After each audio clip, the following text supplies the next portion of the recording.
I an idiot? No, I can't be. I know that I'm the strongest in terms of brain area. Let's switch gears and move on to the next one. From the church pilgrimage to the largest association. Well, I guess I'll end up doing a side story part 2 here. Actually, I've been talking so much that I don't even know what part it is anymore. Oh my gosh, I've even made a map of all the patterns and treasure chests in the Great Association. I'm trying too hard. People will think I'm a woman with nothing to do. You can call me Itato Taco Frimple. Let's take a look right away. There are 4 patterns for the Great Church. There are 2 types of structures: non-elemental, spirit disease, fire, and non-elemental Tico. I think I can get away with this. One thing to note is that the orientation changes depending on the structure. Disease and fire types have this side facing forward. Gedigo types have this side facing forward. It's a shape rotated exactly 90 degrees. Surprisingly, there may be people who don't know this. I didn't even realize it until quite some time after the game was released. Before we look at each one individually, I'll give you the conclusion first. There's absolutely no need to memorize them. As most people would expect, there aren't many looting points, and they're hard to access. Well, even so, knowing about them might come in handy if you have nowhere else to go before the final contraction. With that in mind, let's take a look at them one by one. First, an example pattern. As you know, this one has a basement. 2 times is just a token effort. As I said last time, when there's a basement, I always search the 2 areas deep underground. But you might as well search the corpse next to the iron treasure chest. If you're going to be passing by nearby, I probably won't do it twice. There's little point in taking the time to climb up just to get to 2 distant locations. There are also some small fry, but I'm not sure if I should say that. I sometimes feel like the number of detergent drops that appear at bases is predetermined. Like the number of sinners that appear when you become the best. 2 for wins and diamond age certificates, and 1 for large associations and small collections. I always get 2 for wins, and I've never gotten more than 2 for diamond age even when I've almost completely searched. If that's the case, then there's little point in searching for more once you've gotten 2 potential ones. And if you haven't gotten any yet, then maybe you'll get more from remaining points. I don't know. If that's true, then it would be better to search for bases with fewer treasure chests and corpses than bases with many. But I'm not at all certain about this, so it depends on everyone's comments and future sorties. Now, let's continue with the tournament map. Next is Flame. There are 2 on the outside right side here. It's relatively close, so it might be okay to search for them. There are some small enemies, but the basement and second floor are the same as the second night pattern. Next is Digo Base. This time doesn't have a basement, but the second floor is spacious. If it's a revenge card, it's fun. I sometimes go to the second floor to scavenge, but if you don't use it, there might be people who've never been there. There's only 1 place at a time, but there are 4 on the second floor. I didn't know that.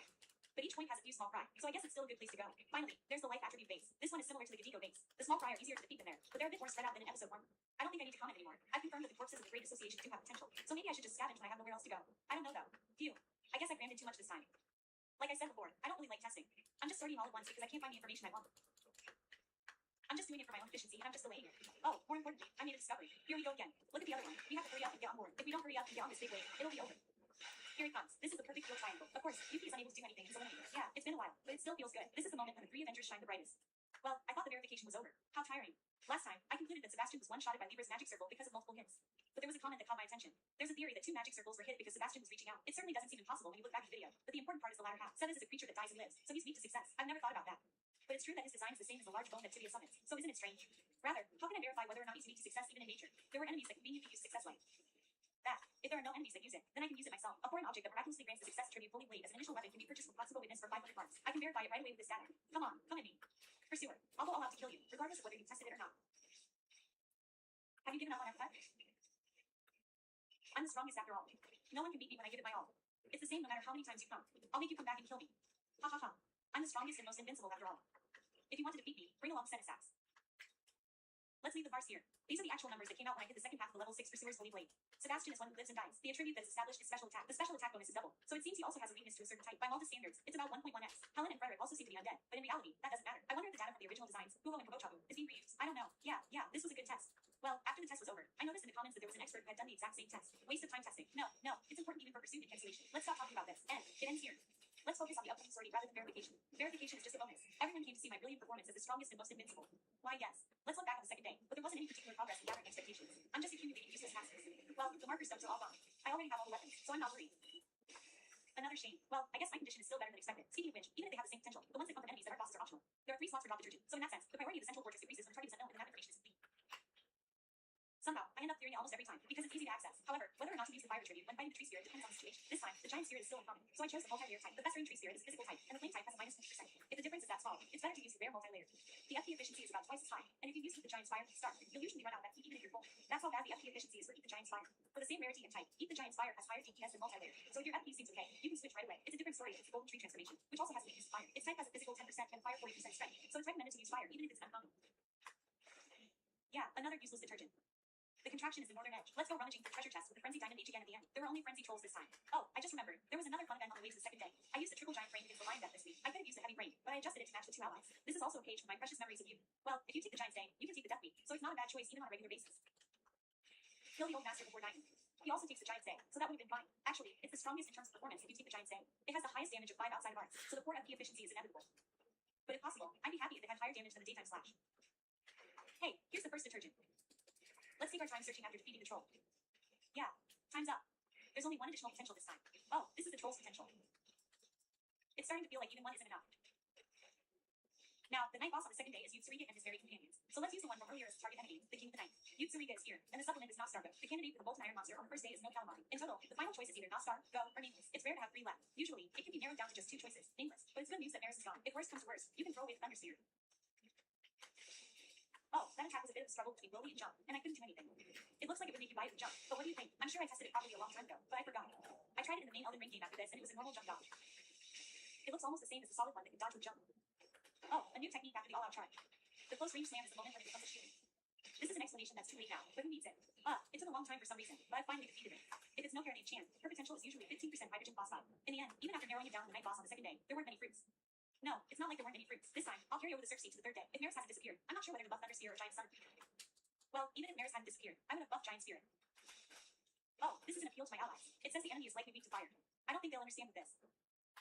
I didn't get any leftovers, so in the end I only got 4 successes. It's really okay, right? I'm concerned about the 4 FP efficiency of Giant Sun. If push comes to shove, I can even switch to Not Star Borrower for heavy later. Oh, but my allies have a pretty good arsenal. I even managed to pick up the amusement park before I needed it, so I guess it's not a problem after all. It's not like I have any old leftovers. My allies wouldn't think there's a poor guy who went to the village and didn't change a single success. No fog, no shadow, Not Star. And that's it. Well, it's probably okay. The good thing about Giant Sun is that you can attack from a safe position. It might even be a special attack from a general perspective, better than madness or burning down. One more shot. If you have a code, the range will increase even more. The explosion range is also wide, so you can throw it randomly, and it's a really easy to use cylinder. Now, here comes the main event. As usual, I hit Animus with Giant Fire at the start, but this time I only got 4 successes, so it might have been better not to attack the start while damage is raging. Reduce. It's too late though. With 3 more to go, it looks like I'm in charge of focus. It doesn't really matter. I'm worried about my FP, so let's save it up and use it as much as possible. It's an amusement park. It's not a lot of damage to deal. Small projectiles are reflected during the registry, but on Giant's day, it's projectiles. I learned that from a comment. I didn't know there was a cost to projectiles. I'm traumatized by Boltus' digging, so I'll do my best to keep my distance. This is what happens. The attack that stopped my strongest 47 game winning streak was the strongest. This hits Baby Big. That was close. I was completely careless. That's right. To begin with, I'm not in charge of that. Always be in charge of Animus. That's what So Chan taught me.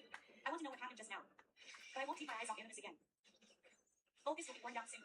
Here it comes. You can't take your eyes off Animus when it's far away, but it's okay if it's close. You can tell by the sound. Focus is charging. In this case, dash vertically with Portis and focus on a good shot at once. After the Portis turn, make sure to aim the camera and engage the timing of your jump. Since there's a stamina issue, I recommend a normal dash over a straight run. You can also avoid the last extra large good shot by repeatedly dashing and jumping. The dash jump has an even bigger advantage. You can almost always avoid the latter stages of Nostar from anywhere other than underground by repeatedly jumping. When I don't have time to aim the camera at Nostar during Beniko and Mortis' charge, I just keep dashing and jumping and praying. Okay, only 2 more successes left. Considering Animus HP, it's a bit dangerous. Let's switch to heavy for now.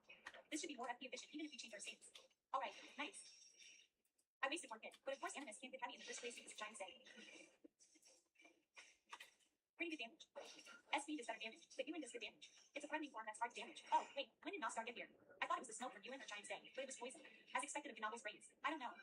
It won't do any damage even if I attack in the front. So let's take it easy and warm up. Only 1 more success left. This is really bad. Well, in the worst case, I can just leave it all to my allies and somehow manage. Royperkus' final big move is to approach in the right direction. The shockwave is a jump. Another jump. The second jump isn't really necessary, but if you're even slightly off center, you'll get hit.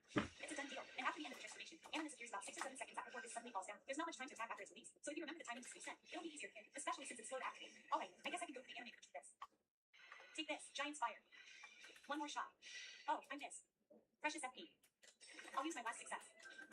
Animus HP is less than 50% left. It's definitely not enough. I really have to leave it to my allies. Oh no, there's no ally I want to leave it to. In this case, let's use Avenger Chan's strongest invincible tactic number 27. I've anticipated all of these cases. I didn't shake it at all. The feeling of its chest being piercing is just my imagination. And it's a doll that doesn't even break a sweat. Here, I just run backwards. Keep as much distance as possible. Let's forget about my allies for now. Fortunately, one of the 3 is close. This should work out well. Do you understand? Even though about 2 minutes have already passed since the last time I used the red Nico, the next red Nico hasn't come. Normally, when Animus is free, the red Nico should sell every minute or so. The answer is that Animus won't use a good hit unless the enemy is relatively close. And if all 3 can offer Animus use a lost and run attack to escape, their attacks won't reach you at all. You can run away forever. In other words, you can safely charge up arts to full capacity, even if 2 of your allies lose their gauge. If you have a character who can rescue arts, you can always recover with this. Well, I don't think I need to use arts this time. I wanted to show off Sebastian Fly for quite some time, but I was finally able to go crazy. This should greatly increase the overall win rate of Tokyo Stop. I think so. Since my ally revived nearby, the conditions for the red Nico have been met. The target will probably be me. Fortunately, Portis seems to be burrowing into the ground, so there's nothing to worry about. It might be a little difficult to get Animus at this distance. Focus is also going first, so I'll keep my distance and see what happens. I noticed when I played solo a while ago that if you keep your distance, you won't get hit by a good hit. At that time, it seems like all 3 of them kept running away for about 8 minutes without attacking at all. I don't think you need to go that far. My ally is down, but I don't want to go. But I have arts, so I'll go rescue them for now. Oh, nice arts. I was able to save arts again. It's a waste of my mojo gauge, but if I worry about it, I'll lose. This time I'll go cut off arts. I can't get any closer. Scissors are bad. My ally rescued me while no fork was away. You're doing well. I'm worried that I haven't been able to reduce Animus at all since earlier. I still have FP because I didn't waste any hits on Giant's day. Alright, I can do it this time. Lunar War is also far away, so this is the perfect opportunity. I don't care if this ends, so I'll use everything I have for the second hit. Sorry about the third. One. I could have gotten the fourth one, but I missed. The one I missed earlier is the king. I'm not sure if I can get it next. I'm scared that Bulbus is leaving. Oh, he came from there. I could have done it if I tried harder, but it can't be helped this time. Next, I managed to keep the plan for Animus. However, the closer you are to Animus, the more random hits you get, so you need to be more careful. It's also easier to get a huge hit, but this should be fine. Fortis is getting closer, so I can't hit him with a punch. Let's just hold off on one hit here. Oh, if I had aimed that way, I could have gotten him one more. What a waste. No, I probably only have 2 more hits left, so there's no need to rush. I'll definitely hit him with the last 2. He's coming in close again with a mid-court step on her high, but this way I should be able to join in the attack. Ryu and Chan is doing her best. I'm also earning points. It's just one hit at a time, but I'm steadily accumulating damage. That leaves just one more thing. I'll use it up next time and beat the rest of my teammates. Beat them up or run away. Oh, but it looks like I can whittle down forces. Nice. Okay, let's spit it out here and finish it off. Take this. This is the last day of the Giants. The rest is great. Oh, we all fit them together. I made the mistake of switching to 2-handed weapons to beat the quota. No, I did it before that. But more importantly, I did it. No, yeah. I used up all my FP and defeated him. Justice Lamb. Thank you. There are 2 of me now. See you again in Limbo. Well, this time it wasn't a perfect victory for him either. I almost got defeated by the whole school when I neglected to monitor the Animus at the very beginning, and it goes without saying that I made a shocking mistake. I've gotten used to leveling up when I get a blessing. When you're planning to go to the village, don't use runes for blessings on the way. Don't use runes for blessings. Don't use runes for blessings. I'll keep repeating this in my head from now on. Thanks again for watching. See you again.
What the fuck?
Granger offers professional-grade products, easy reordering online, and 24/7 support, helping procurement managers keep buildings running so people can keep working.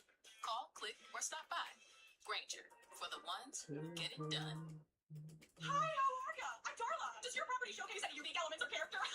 Not for long. My passions include demolition, destruction, and Pilates. Oh, yeah. But I'm not giving homes hysterectomies. I'm snorting sawdust. I was a poor beaver in a gated community with them whose credit scores are California sober. Remember, ladies, the only thing standing between you and the beige, open concept modern farmhouse of your Instagrammable dreams is a couple of wine coolers and several hundred square feet of drywall. Renovation isn't just a hobby for me. It's a lifelong commitment. And I won't stop till my environment is as colorless as a Lithuanian hockey team. I find I thrive without professional oversight. The only help I need is from my silent and obedient husband, who I proposed to in a high school parking lot in 2009. A regrettably less exciting commitment. So come on, ladies. of my social media fixations lately has been watching influencers spend endless amounts of time and money making their homes uglier and worse, shredding wallpaper, shattering tiles, and of course, paint. So much paint. You put a paint roller in the hands of a couple going through a joint midlife crisis, and the terror they wield over the local housing market is incredible to behold. They told me not to paint the woodwork. Who are they? And why didn't you listen to them? What did those quaint little stained glass birds do to deserve having their staircase nuked with the concentrated power of the entire Hallmark cinematic universe? Let's talk about my most controversial project, which is putting some vent on my wood fireplace. Here's a joke. What do renovators and lesbians have in common? They're not interested in exposed wood, apparently.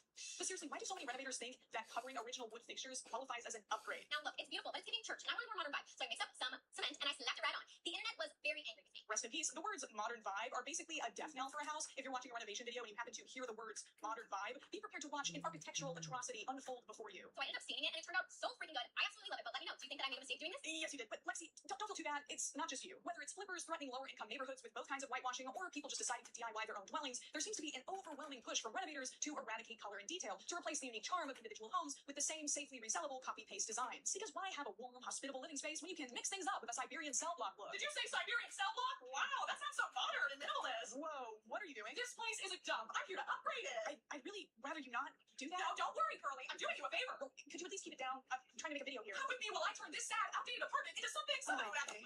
Now, I know what some of you are going to say. It's their house. They can do whatever they want to it. And that's absolutely true. But they're also posting their process online for the public. So I feel, as a member of the public, that I should have the right to about it. And from what I can tell reading the comment sections underneath these videos, a lot of people, like me, are tired of watching the life and soul HGTV out of home. My kids refused to speak to me for 3 months until I agreed to stop watching HGTV in the living room. They considered my enthusiasm situationally inappropriate, whatever that means. Oh my god.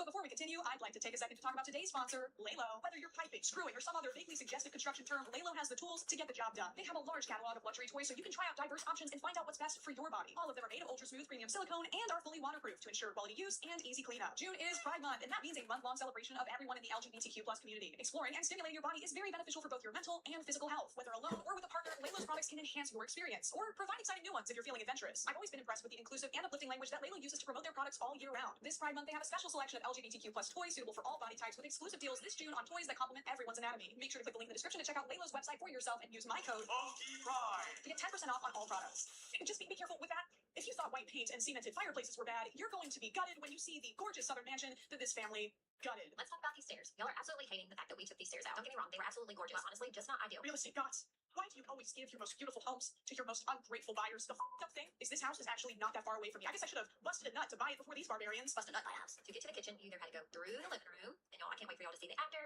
or you had to walk under the staircase. It's only 6'2", and it's just not ideal to walk under to get to the kitchen. Then find a house that doesn't mildly inconvenience your gargantuan husband. Why did you have to destroy this one? Even through every single door that you come through, the stairs or the focal point, the beautiful view into the backyard, it just made sense to me that they needed to be taken out. This is just so much more family friendly, and here's the same thing at the new stairs. Bye.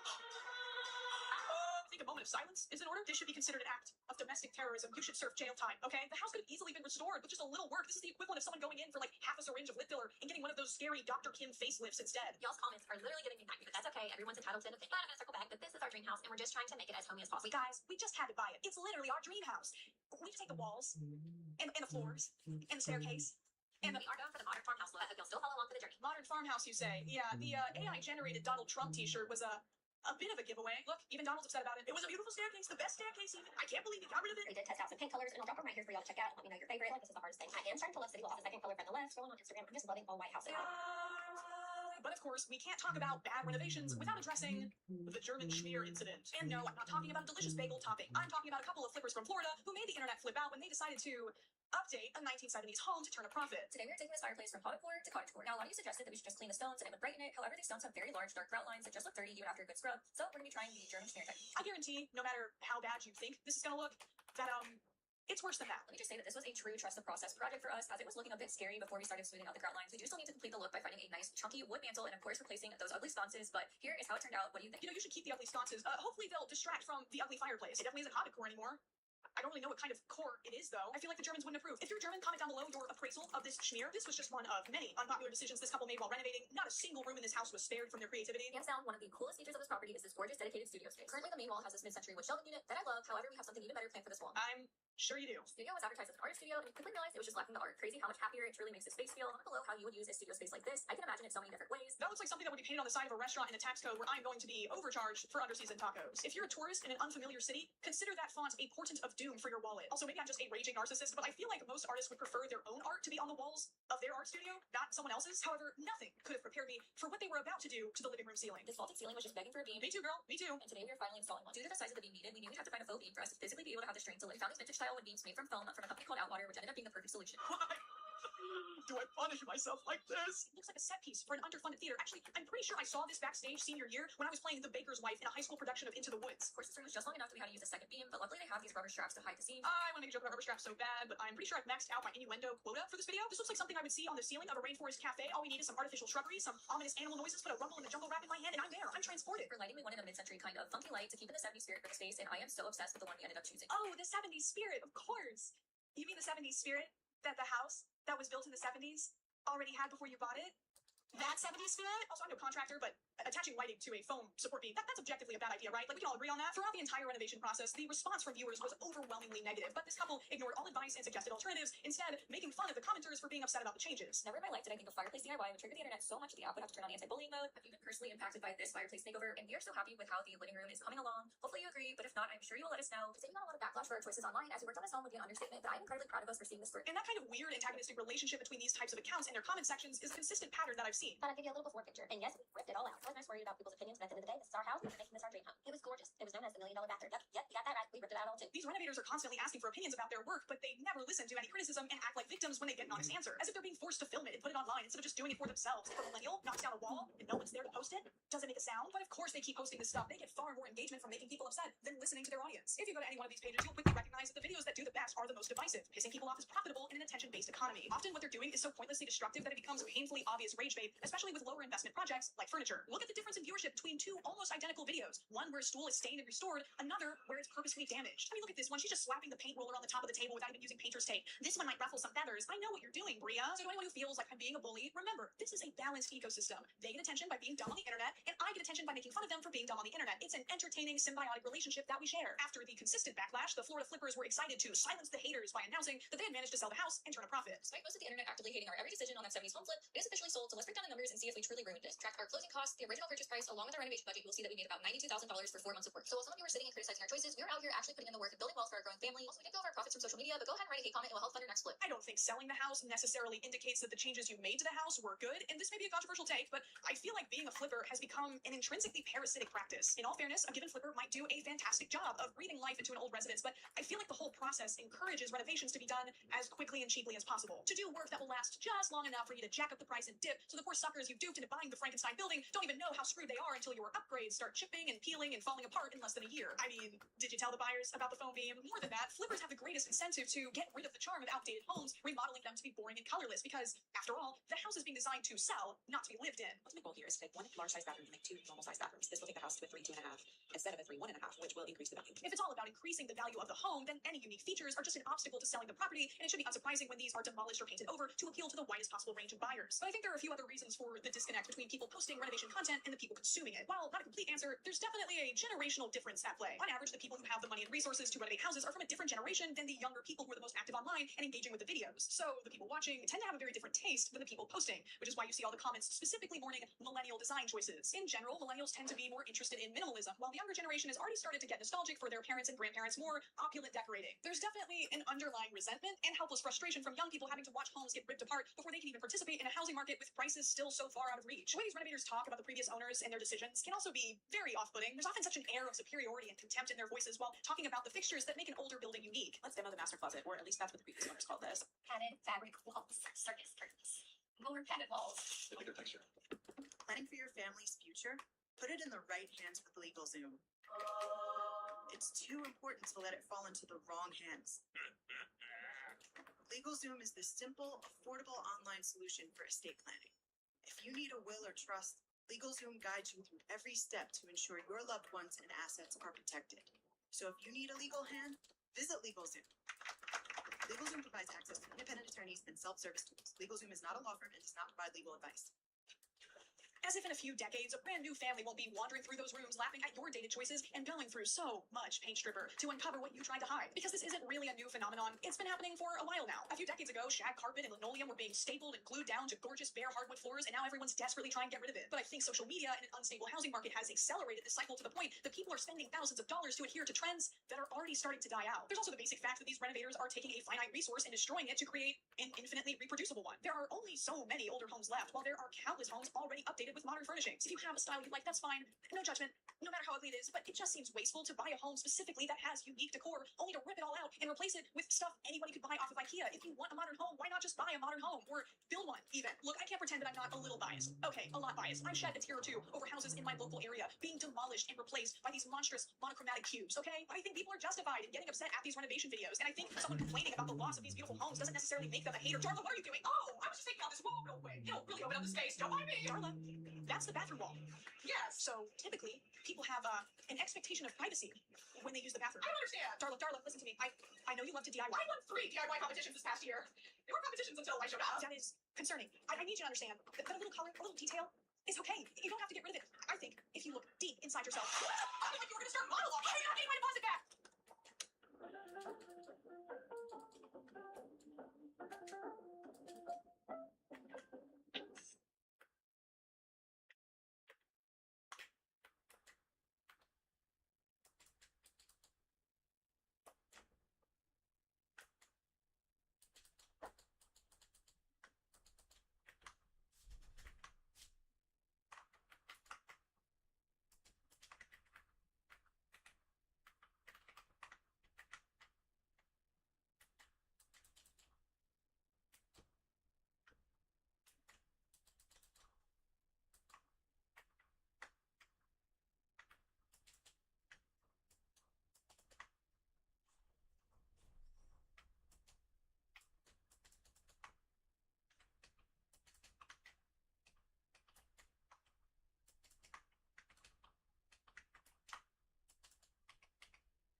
Hello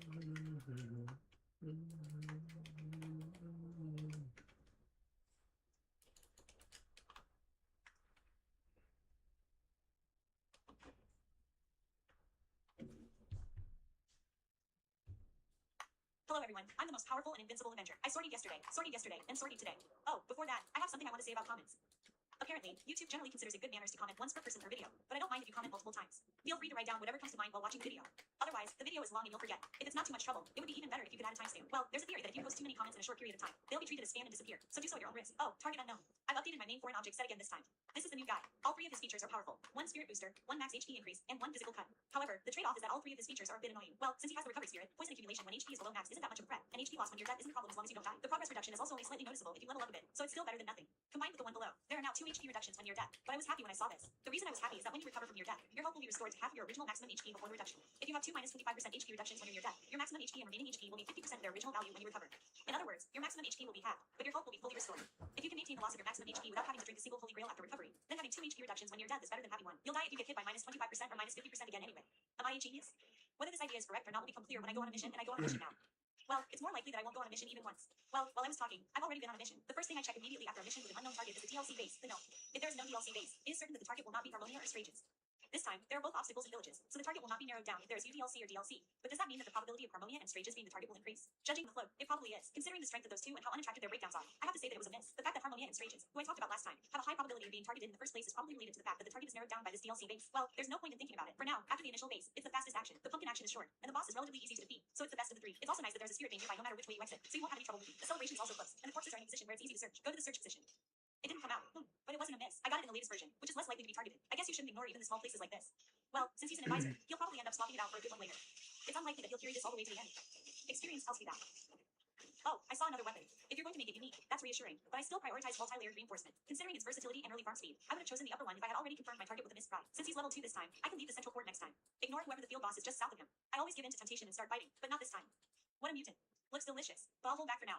I can level up and recover FP. I can also strengthen my weapon, the central one. There are a lot of bosses around here, so if there's no orc change, I'll almost certainly come back here again. I don't think it's necessary to insist on defeating a weak boss early on. Also, there's a chance that you'll be sent away by the Annon's raid event, so I want to strengthen my weapon as soon as possible. Well, the shield god of Bao'Zhou. Oh, by the way, I forgot to introduce the aliens on my teammates. Both of them are the type that strengthen their spring battle skills. There's no particular weapon that tends to appear easily. The target is unknown. After all, it's a bit redundant that they all have the intruder buff. I was worried about whether or not they change positions after leveling up, so it's good that even a brief moment was enough.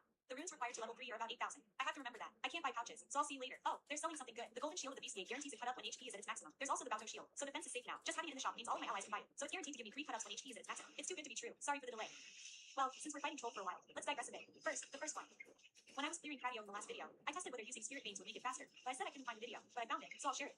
The top is the spirit vein route, and the bottom is the lost in the state route. I tested it last November. I thought about doing a short version, but it got too much trouble and I gave up. The goal is on the ground here. The result is that the cold vein route won by 0.3 seconds. It's almost a margin of error after all. It seems a little faster and easier, so I'll use the spirit vein route from now on. The other one is also from the same video, the same sortie. I think the legend of challenging the demon prince with a sword style is still fresh in your memory, but I found the reason why the Avenger took such an action. So let me tell you about that too. From here on, it's a long story with no point. First of all, as many people pointed out in the comments, it seems that the demon prince has a very high status and above posture. According to the float, bleeding is like a triangle with no chance of failure. Everything else is stupid. The detailed numbers weren't listed yet. I knew that corruption was a factor. I tried my best to remember that the core status and above abnormality are complete posture. But for me, status and above meant the initial stepping on the bottom. Before the update added multi-layered effects to initial weapons, I was always stepping on the bottom. That's why I was collecting information and testing information about the L-phase formations, especially at the beginning of the year. For those who don't know, let me explain the specifications for the above condition. The enemy's above condition value increases by 1 level for each occurrence of 6384112154252542999. It is not completely nullified. I think the highest initial condition is 542. Are there any that have 999 from the start? At least, there weren't any at first, so I'm a little worried. So I'm looking for an expert. That 542 is actually the highest initial condition, but it occurs at the beginning when the bottom is blocked. So for the mist of the bottom step, 542 isn't particularly high in condition. From a previous test, I made a note that the accumulation of wrecking from the Avenger's bottom step is around 180 to 200. This is actually an incredibly high value.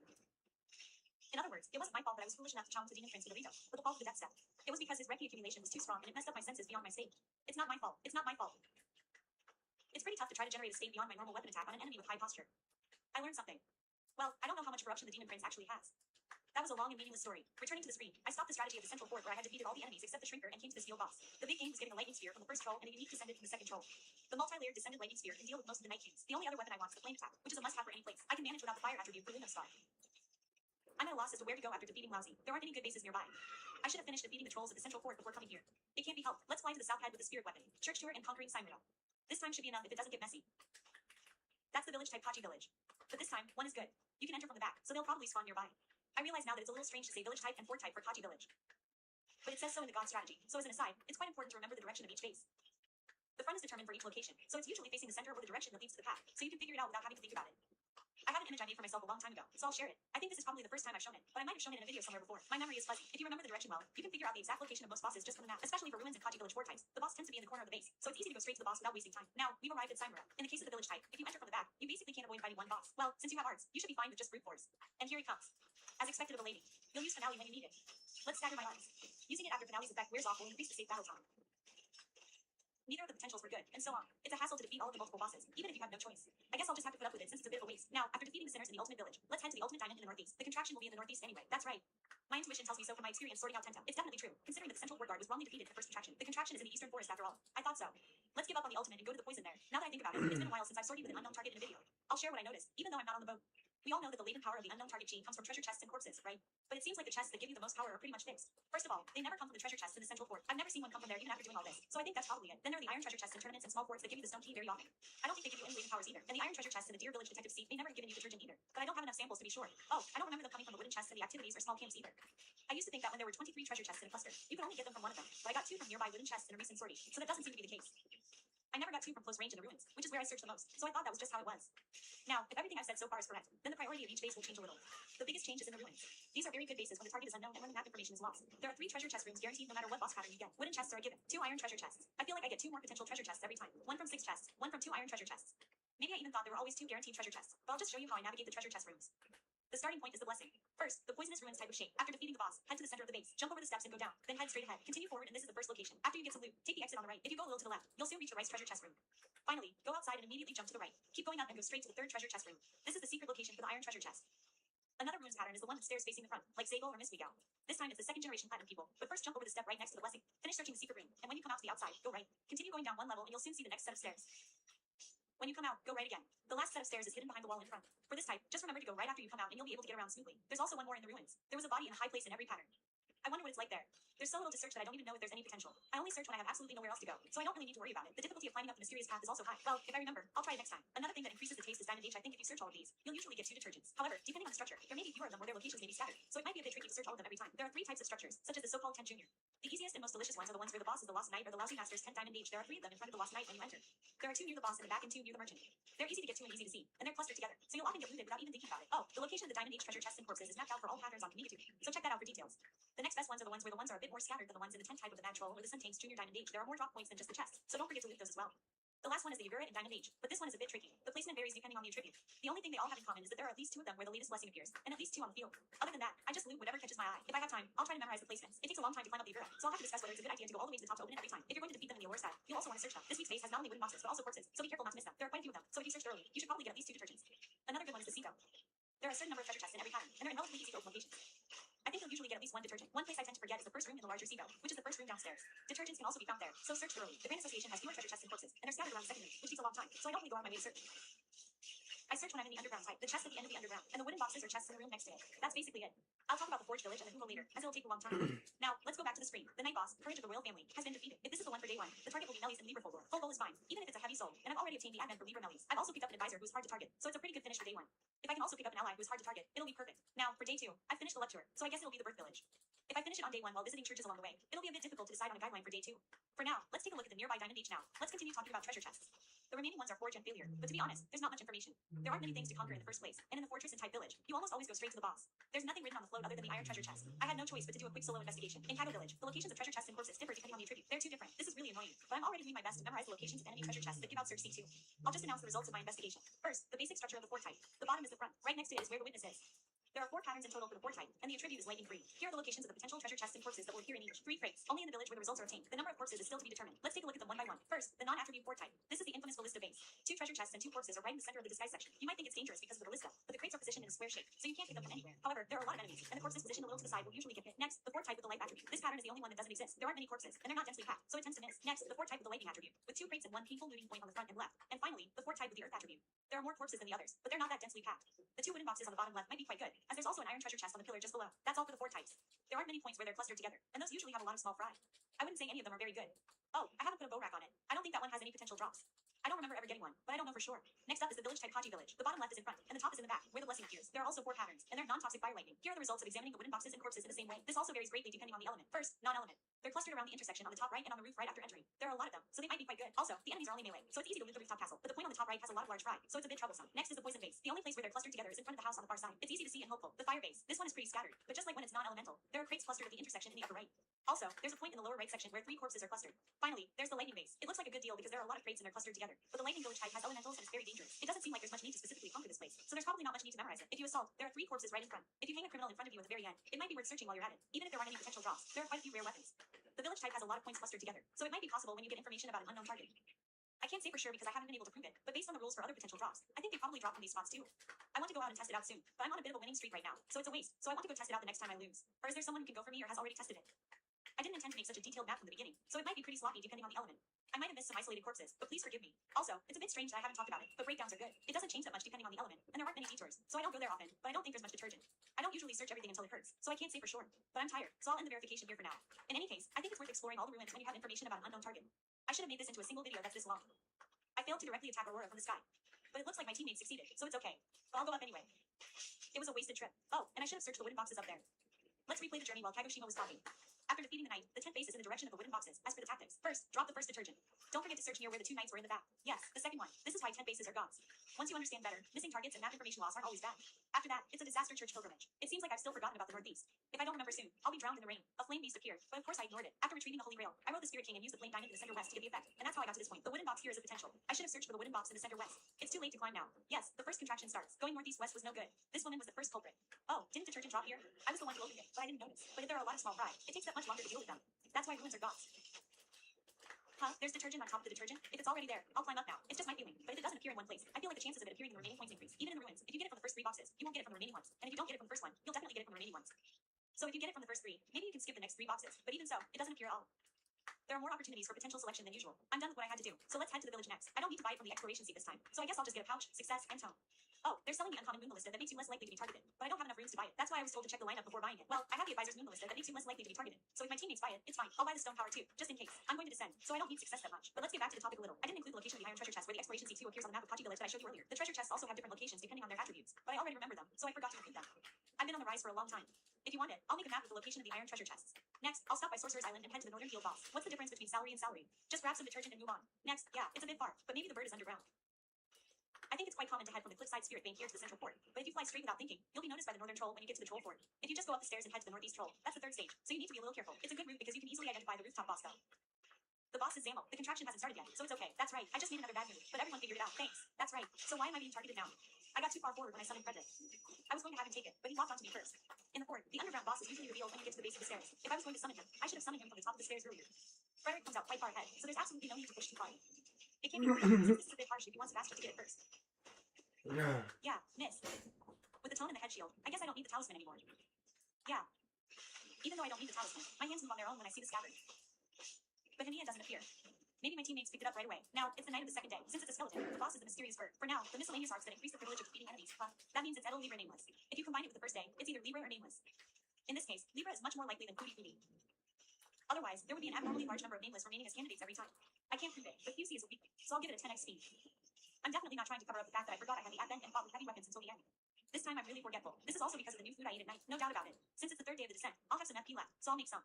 Now, about the problem with my ally's weapon. It doesn't make me less likely to be targeted. I should have bought it in the village and given it to my ally. After stacking premiums upon premiums, all that's left is the advisor's target -6. Are you going to save us? No matter how many mistakes I make, if I win in the end, it's a super clear, which is the good thing about Nightreign. I'm worried, but let's go. Oh, I'll give it a big upgrade just in case. This upgrade probably won't make the difference between winning and losing, but I'll keep the one that makes me less likely to be targeted as a member. Even if I try to give it to them now, they'll probably hold back because their weapons are buried. So if my ally is on the verge of death several times, I might as well hand it over during battle. Well, it's not necessarily the same as Libra, so I can think about that when I'm in a pinch. Anyway, I'll get the regular Libra this time too, and I always get the rare Libra that makes me less likely to be targeted. But in the end, it's all regular, so it's not like I'm just going to give it to them at a time like this. I won't trade. I've only ever chosen stronger than the status, and then full strength before. I'd like to try various options, but if I do it, I'll probably do it solo. This is going to be a long story. For now, let's finish the warm-up. When switching to mobile, damage is almost completely cut, so attacking isn't very profitable. But if there's nothing to do, throwing a frisbee will be fine. There's almost no FP battle in the advent. Ideally, you want to put in more than the status. When I successfully did it with an effective Libris that I probably never used even once when switching to mobile, I screamed. I can't escape right away. This is the most troublesome one. I usually add one frenzy formation plus 1 inch to my lever for an object set for this. But of course it doesn't work when the target is unknown. So I'm worried. It looks like my teammates are going to defeat the sinners. I'm the type who ignores sinners. But what should I do? At first, I think it's better to reduce the number of sinners according to my teammates for a while. Well, I don't have time to do that while my frenzy is building up. It's a great finale. But for now, the priority is to reduce the accumulation of madness and take the position in case it occurs. Alright, this is the last accumulation. I was able to reduce the gauge properly, so it won't occur. It's too early to end guards with only 1 gauge. I have a weapon that makes me hard to target. So let's wait for a chance to rescue. Oh, the lady is saying it. Are there any sinners? Nice. A chance. Yes, this is today's mistake in switching to two-handed weapons. Well, I was able to rescue them, so it's safe. Safe. For now, I want them to summon the enemy sinners soon. Well, my allies are already HP. Let's gradually add descenders. I wasn't paying attention to the front. I could lose just now, so I need to be more careful. For now, let's eliminate the accumulation of madness. Oops, 3 gauges. I guess I have to end ours. Before that, let's heal. Finally, the melee has arrived. Now that this is here, we can finally start the real battle. Oh, they were surprisingly close. Is this Arts? It'll probably be a long battle, and Arts will eventually build up, but it will definitely make her less likely to be targeted. Should I whittle her down? If she survives for a long time, her gauge will go down. But it might be better to give it to Lady. The Undertaker doesn't seem to have any techniques that make it easy for Libra to attack. Lady has Silent so she should just keep hitting her. If I was thinking that far, I should have given it up before the battle. Yeah, it's not that no one picked it up, but rather that the location is too far away. You should give it up when you're close to your allies. It's the 3rd day, and you can't even check the details on the map, so let's just pick it up again for now.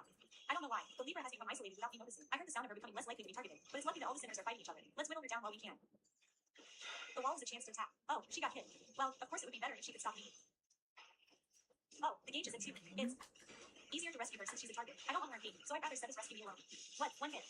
Are you kidding me? Is that even possible? Since the update increased my durability, it's almost impossible for a fully standard set to 1 hit unless he uses a super skill. Anyway, the rescue is complete. Libra just started the summoning motion, so that's a relief.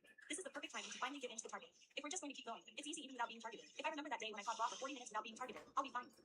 Alright, she picked it up this time. It's fine if she dropped it, but she did drop it. This is where we get serious for all. Now, let's go back a little. Earlier, Sabaku Chia was 1 hit by a magic circle. I thought it was impossible, so I watched